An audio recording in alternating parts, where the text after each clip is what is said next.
My next point is this. Did anybody ever notice this? Tell me if you've ever noticed this.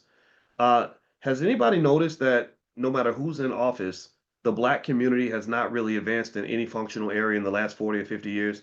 Has anybody ever noticed this? Am I the only one who's pissed off about this? Am I the only person who's sitting here looking at the fact that black wealth has not gone up? We ain't got reparations. Black communities are still low children getting shot every day. Kids still can't read at grade level. Am I the only one who cares about this, or are we looking at only symbolism and not results? Am I the only asshole? And do I have to be the asshole in the room who states the obvious? Really. I mean, I just say this because, it's funny. Like D1, for example, my buddy, he's one of my best friends. D1 is finally getting hip hop artists to realize that maybe you shouldn't be rapping about murdering other black people. You sound like a freaking Klansman. You sound like you're a member of the damn KKK, right? D1 is finally getting artists to do this. But if you go back and check stuff I was talking about, the reason D1 and I are close is because you can go back 15 years and I was saying the same thing. I said, it don't make no sense to say you care about black people, but yet you want to murder them. It makes no sense to see the devastation in your family and in your community that drugs cause, yet you glorify the drug dealer. Is anybody else noticing this? Or am I just the only or maybe I'm the only one crazy enough to think that perhaps we can do something about this, or is this just something that we just believe is out of our control? This is really important. And people will say, well, Boyce, you're a finance professor. Why would you talk about this? Well, because economics is cultural.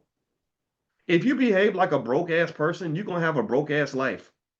If you're doing broke ass stuff, then you're going to be broke. If you are in a broke ass culture and you're breaking each other into pieces, traumatizing each other, destroying each other, then don't even try to start building wealth. You can't even stay alive, let alone build wealth. How are you going to be a millionaire when you can't even stay out the damn penitentiary?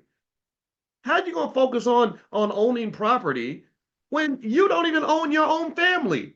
You got kids and babies, mama, splattered out here everywhere. What in the world makes you think, statistically speaking, and you're talking to a finance professor, and yes, my PhD's real. I got it from Ohio State. If you want to go look it up, I'm not just yapping. I've looked at the studies, I've looked at the research, I've looked at the data. The data says that if you think that you can build wealth with unstable families and unstable communities, you are out of your freaking mind.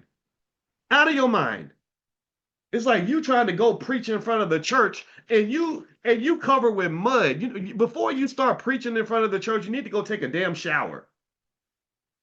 How are you gonna drive a milk truck every day when you're in the hospital? Right? You got to handle level one before you can ever get to level two, level three. So before you can ever even get to, well, how do you invest and keep a proper portfolio and manage your 401k and acquire property? Before you even get to all that, you got to get your life right. You got to get your mind right. Like my buddy Ash Cash says in his book, he has a book called Mind Right, Money Right. Yes, your mind ain't right. You're celebrating the death of your own people, yet somehow you think dead people can go build wealth. Dead people and incarcerated people don't build nothing. People that can't get off the corporate plantation can't build nothing. People with busted up families have a hard time building anything. So this is why I talk about these things.